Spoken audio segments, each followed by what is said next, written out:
I was beginning to lose my ability to feel.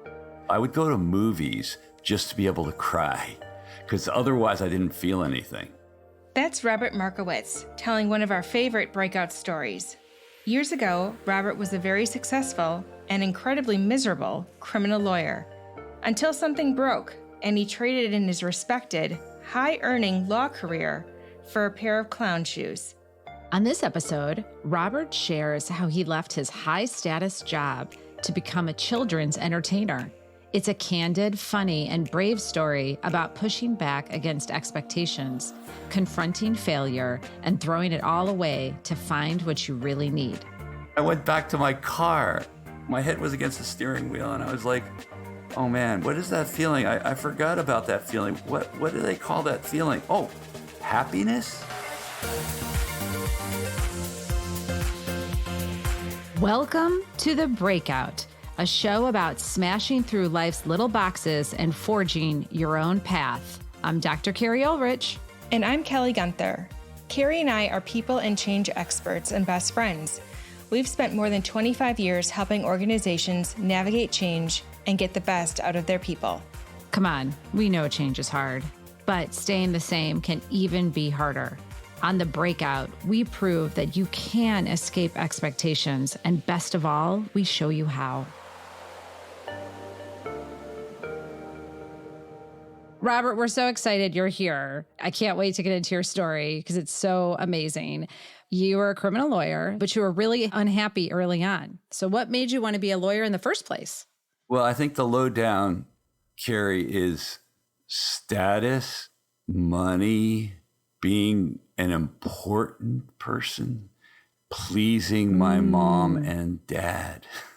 There you go. That pleasing mom and dad. Kelly and I talk a lot about that expectation of so many people choose their careers based on what their parents want for them. Yeah. My mom, she put in her college yearbook picture, beneath her college yearbook picture, that she was going to be a lawyer. She especially seemed to be very keen on me becoming a lawyer. Being a lawyer in her family, there was some distant uncle I never met who was a lawyer, and they always talked about him. He's a lawyer. The mythical creature, the lawyer. Yes. He's out there. It's the amazing. The uncle. So you decide I'm going to do it. You go to college. Did you know from the jump when you were in college you're going to study law? Was there any wavering on it? I was an artistic type of guy. I was into theater. I was into music. But I think the truth, Carrie, is I was not a brave young fellow. I was big. I had 6'5", 190 pounds. I looked brave, but I was not really a brave guy. And I had a knee injury in college that was pretty severe, and that even made me less brave. And so when the time came to move on from college, I took the safe road. I scored high in the LSATs, and I got into Duke Law, which was one of the 10 best law schools in the United States. And when people asked me, what are you going to do? I would say, I'm going to Duke Law. And that shut them up, Carrie and Kelly. Yeah. That made them stop their questioning. And that's what I wanted. I'm going to Duke Law. Oh, you've got it made, buddy. Yeah. Oh my God. But what you just said right there, I think is so powerful. It stopped the questioning. Yes. So by you saying I'm going to Duke Law, then everyone goes, oh, he made it. End of sentence. He made it. He's going to be great. We don't have to ask him any more questions about what he's doing. Why does he want to do it? Who doesn't want to go to Duke Law? So then you didn't have to be, like you said, brave and really kind of think about what you really wanted. Yes. And I knew deep down that it wasn't really for me, but I was willing to try to fake it until I make it, you know? It didn't work ultimately. Well, what happened then to make the different leap? I practiced law for about 4 years, a little over 4 years.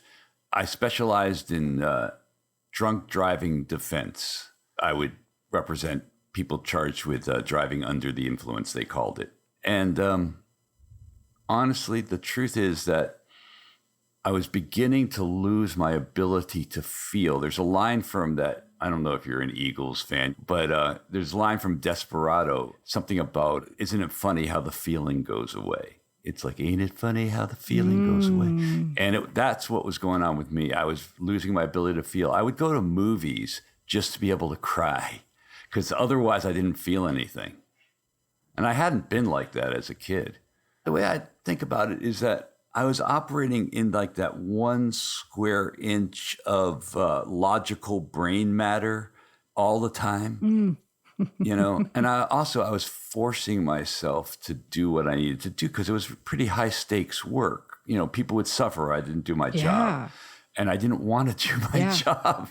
So it was constantly a mind game of forcing myself to do what I didn't want to do. Sounds exhausting.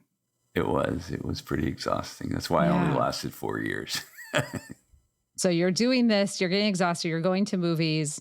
What changes after that 4 years for you? I can give you 2 quick instances, 2 little snapshots. One is that one day I went into my law office and, you know, I'm not a particular person. My wife says I never notice my environment. I never notice what anybody's wearing, you know, but I couldn't stand the color of the rug in the law office. All of a sudden, it was just, I couldn't stand it. It was just like, wow. And I was never like that. I usually don't care if I'm in a room with, you know, that's complete disarray. It doesn't bother me at all. But I couldn't stand the color of the rug. That was a clue. And then I had started to volunteer working at a church's Sunday service childcare thing. And a girl was playing Duck, Duck, Goose, and she slipped and she cut herself. And for some reason, she leapt into my arms crying. And I had this moment where I was like, wow, there is more to life than the little square that I've been trapped in for years now. It just really affected me. And I called my mom and I said, Mom, I hope you let me sleep in my old bedroom for a while. I'm coming home. Wow. I gave myself 9 months to close up. 9 months to close out. You're going to get rid of that rug. You're not going to have to see that after a while. Yeah. But what were you going to do? I did not make a graceful career change. Like my wife actually did. She was a manager at a pharmaceutical company and she planned it all out so that she could slide into being a psychotherapist. And she did it seamlessly without losing money. It was amazing. I just fell flat on my face. I lived in Mexico for 2 years with the money I had made being a lawyer. Then I came back. Mom didn't want me to come back to the house. She said, okay. I lost all my friends, except for maybe 2. You know, I was a total abject failure. That's how I made my career change. It wasn't smooth like my wife. I mean, it's still a career change, regardless of how you make it, right? Were you trying to discover what you wanted? What were you doing during that time? Well, honestly, during that time, I fell in San Miguel de Allende, Mexico, which is in the Guanajuato Mountains. I fell in with some other writers, like professional writers who actually had published books. And they let me into their writing group, and I wrote a novel. I sent it out when I got home, and it was totally panned. Nobody liked it. It was horrible. And it was horrible. And then I saw an ad. I was looking through the New York Times, all these office jobs that I didn't want to do. And then I saw this ad. It was like, we'll train you in one evening to be a party clown, and we'll send you out to birthday parties in the metropolitan New York area, and we'll pay you almost nothing. And I thought, that's what I want. So wait, not everyone would be called for the clown business. So what about the clown ad that just spoke to you? It was really simple. I was still kind of dead inside. And all of a sudden, when I read that ad, something started to stir inside me. It was like, ooh, ooh, ooh, ooh. And I thought, oh man, there's some life down there after all. I better pursue this. Wow. You had your life of when you said, I'm going to Duke Law School. And people went, oh, of course. Yes. Congratulations. And that was it. Yep. Now you're going to tell these same people, I'm going to do some clown work now. How'd that go? How was the response when you said you were going to make the shift? Pretty much everybody who I knew stopped being friends with me. They just thought, he's a lost cause. He's a failure. And my mom was not happy. My father had died by that time. It was just considered, it was a fait accompli that I was a failure at that point. I just was wearing the failure hat, and that was what was going on. Oh, Robert, I'm so sorry. So just the friends, just everyone's like, you drop out of law school, and that was the definition of you. So therefore, it must be a failure. I love when you say it's the definition of you. Yes, it's hard to lose an identity. But I mean, it wasn't really in vogue to like go find your career at that point. It was probably strange for some people. It was very hard to leave, honestly, including law school and the time it took to pass the bar. And the California bar is the hardest. And the time I did law clerking, it's been 12 years. So you start to say, how can I give up all this effort and time I put into this? And it becomes more and more you wait. It was desperation, Carrie. It wasn't courage. It was absolute desperation. I mean, it's amazing how people pulled away from Robert when he made that decision. A lot of friends and family were like, I'm not dealing with your shit. Lost cause. I'm not dealing. Lost cause. I mean, it's not like he was a murderer. Just didn't want to become a lawyer. Okay. And they don't talk to him. And how much that either people were only friends for superficial things because, my friend's a lawyer, right? But it's also, too, what it brings up in them. So if they aren't happy in their lives, then you don't really want to talk to someone who's busting out because that brings up a lot of stuff for you. The old adage of misery loves company. So if I hate my job and I want to complain about the man and the boss, and then if someone breaks out of that and says, well, actually, I'm going to start my own business. I'm going to do this. And it's like, ugh, I don't like that. Psychology is called homeostasis, and it's going back to the static system. And it's what so many friends and family want you to do at times too. So it's really hard. Agreed. I think you wind up in situations like this, finding who your true friends are. And I think Robert is someone who is good with himself regardless of who's in his life or not. But he's good with who he is, and he's confident of who he is, regardless if you're there or not. And so I think it takes a very courageous person to do what he did.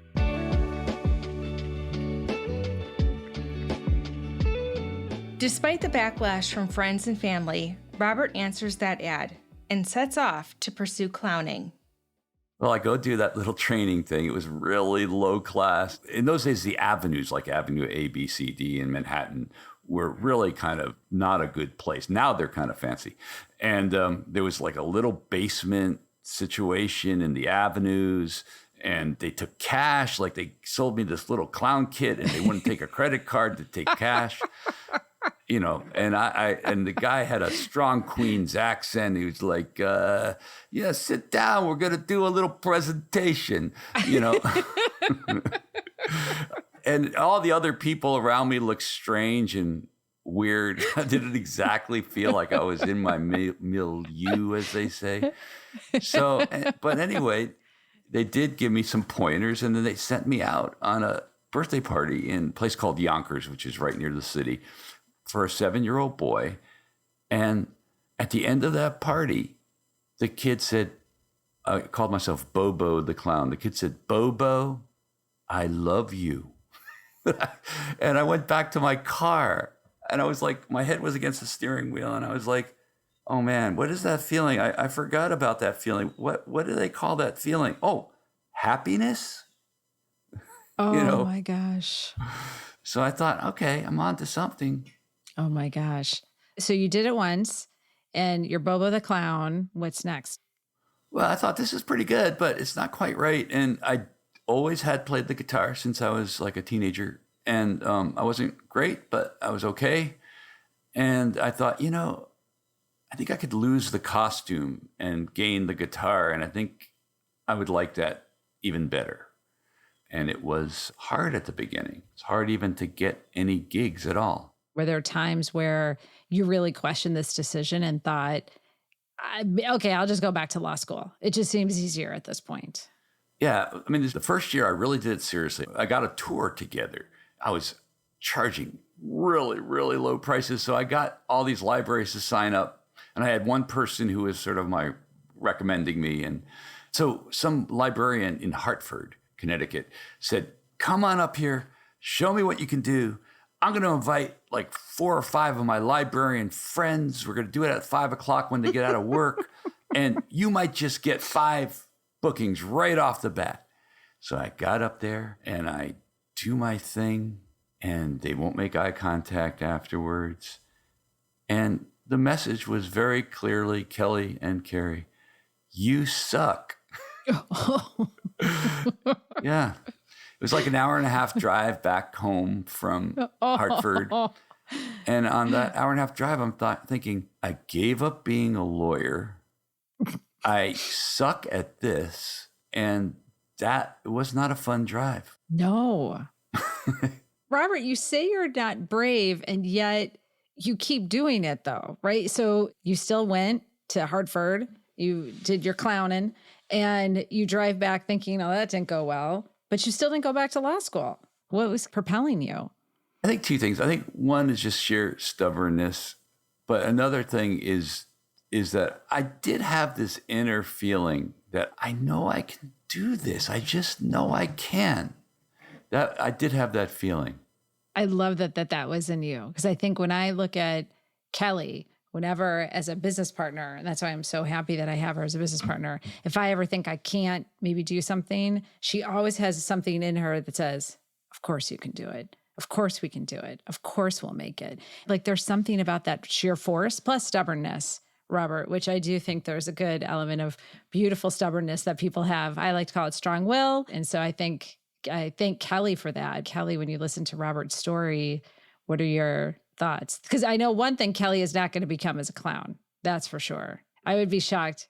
I was one who was rather afraid of clowns when I was growing up. So when you said you ditched the makeup for the guitar, I was like, well, there we go. You know, I was looking over your website, and if I'm putting, the metamorphosis of your performance together correctly, you've really made it about teaching and educating children and really helping inspire children. Yeah, I think you're right. And I think that started, Kelly, with the healing that I needed at that time. It was selfish, that I found music and children good healers because kids are so open and they react to things differently. And some childlike creature in me that seemed to be able to make a direct communication to the child and them. And I think that was part of the problem at the beginning with the librarians, that I wasn't very good. And I wasn't technically, I wasn't that great a guitar player. And there were other things that I needed to iron out. But I always had that kind of connection with the children. And since there were no children there that day, it was a problem. Later on, like now, I've been doing it for 27 years. I can play to anybody, and it's okay because I've developed these skills. But in those days, it was sort of a different thing. And I like very young children because my feeling about education and very young children is that if the children are immersed, if they're with you, they must be learning something, or else they wouldn't be with you, So I don't really concentrate on education per se, but I capture them, and I figure if they're interested, they must be absorbing something. The Breakout comes to you from Abrachi Group. We offer coaching and consulting to help you dig into change. Here's what we know. Only about 10% of us are really self-aware, but 90% of us think we are. Without self-awareness, improvement is tough, because if you don't know what box you're in, you can't break out of it. That's where we come in. We've got a soft spot for people itching to forge a fresh path, the high flyers who need to be nudged out of career ruts, teams who are looking to become more aligned, and yes, even those bold souls who've occasionally worn the jerk badge. Connect with us at abrachigroup.com. I think what's also really wonderful about your story is that you took the time to get feedback, even if it was feedback that wasn't necessarily, you're great, you're wonderful. You didn't let the fact that you had a room full of librarians who didn't have the greatest of feedback prevent you from doing what you've been doing for the last 27 years, because what a mistake that would have been. Yeah, I'm as sensitive as anybody else. I'm as easily hurt, and rejection is not easy for me at all.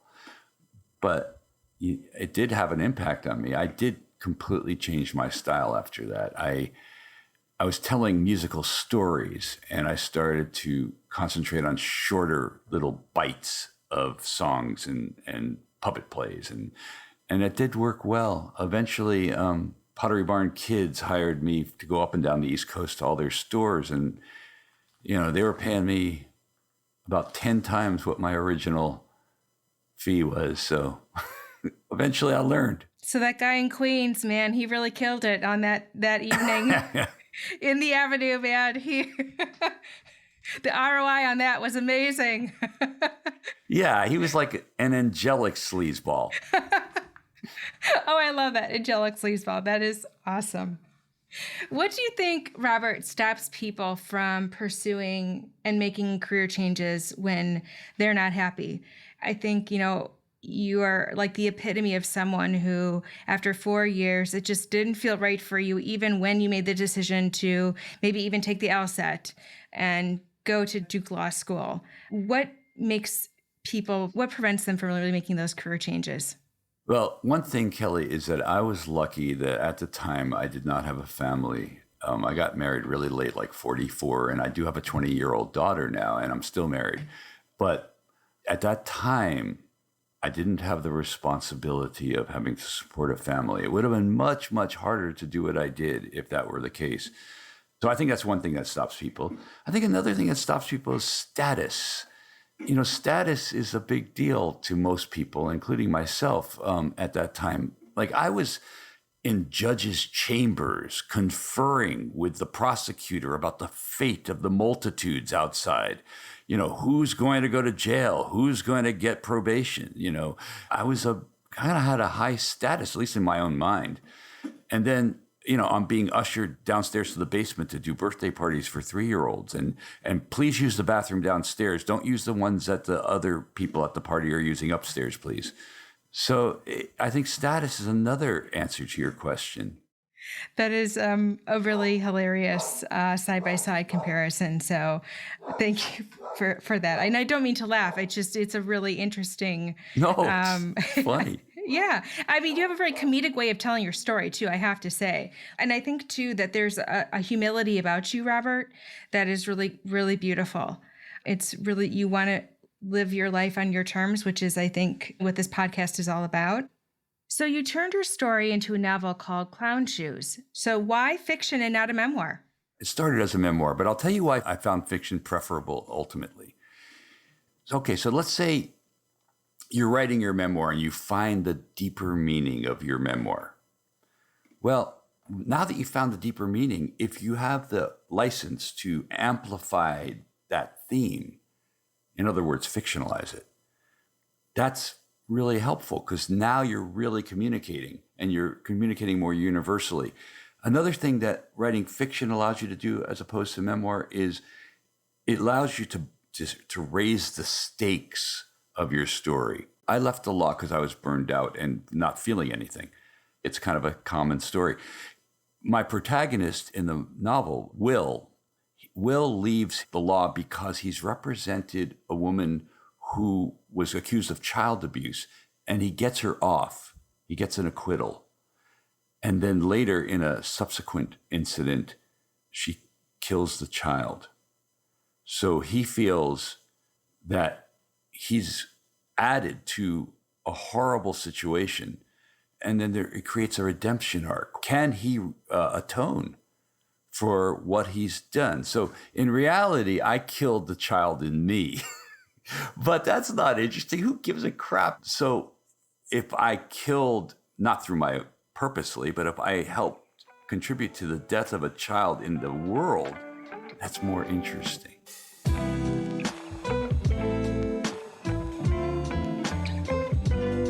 so many of us have our careers to please our parents and how much loss that we have for that. And I thought he was such a good example, and he was so articulate about how it affected him. I didn't feel anything. I mean, that's pretty big. I'm going to movie theaters to cry, like, because I'm not feeling. Like, damn, that is not a small thing that he was talking about. And what I love that he said is around all that status. And once you have a job that people, or you're going to college, people stop asking you questions after that. That was kind of my aha, is people stop asking you. If they deem it worthy enough, oh, I'm a doctor, I'm a lawyer, whatever. And then they stop asking them. And he was like, yes, they're not asking me anymore, which I thought that was really interesting. Mm-hmm. And I think it's just so how you almost become a machine, like, okay, I will do this, I will do that, I will do this, I will do that. And that he actually equated himself to not being brave, because you have to be brave in order to make a decision like that. And that he had already a judgment on himself without even, and being so young, that he just said, well, I'm not brave, so I guess I might as well do this. He did reach a point where he just said, it's enough. I'm not happy. I've become so desensitized to like life and emotion and feeling that I do want to get those things back. I do think he is probably one of the more resilient people. Like, he would say that he's probably not resilient, but you have to be resilient to get all of that rejection. This is where I am a big fan of strong will. Sometimes it's a real pain in the ass, do not get me wrong, but that strong will can help you push through your path.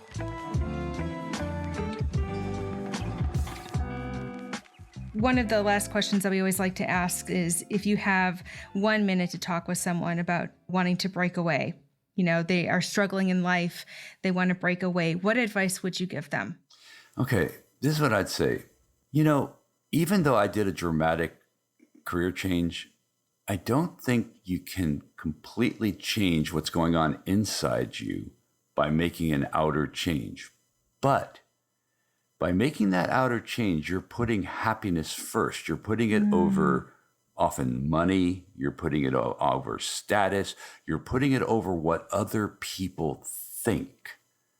And just by doing that, it starts an inner process that can lead to happiness. So just the outer probably isn't necessarily going to do it for you, but by putting happiness first, it starts that inner process. Mm-hmm. That's such a beautiful way of putting it. And it really is about putting yourself first, making the decision of what is truly going to make me happy. And what you'll find is that often when you make that decision and you make a commitment to something, that the rest of the pieces kind of start falling into place. It'll be easier to figure out what are the next decisions I need to make based on this choice I've decided to make for myself. Yeah, what you just said, I think, is extremely important, because if you never start, you never get to that second step that you're talking about, where you've climbed the mountain a bit and now you can see more clearly. If you're just kind of thinking, well, I want to do this, but I don't know exactly what to do, and I'm not going to take a step until I know what I'm going to do, that doesn't work so well. Nope. There's a favorite quote of mine from a German philosopher, Goethe. Yeah. At the moment of commitment, the universe conspires to assist. And it very much rings true to what you were just talking about. And I think of it whenever I make difficult decisions in life, because some of the most difficult and most challenging have been the most rewarding, for sure. And it was just taking that initial step and realizing I can do it, you know, and it always brings a tear to my eye, because your story is very much emblematic of that too. So thank you so much for sharing. Thank you, Kelly. Thank you, Carrie. Thank you, Robert. It was a beautiful story. Thank you so much.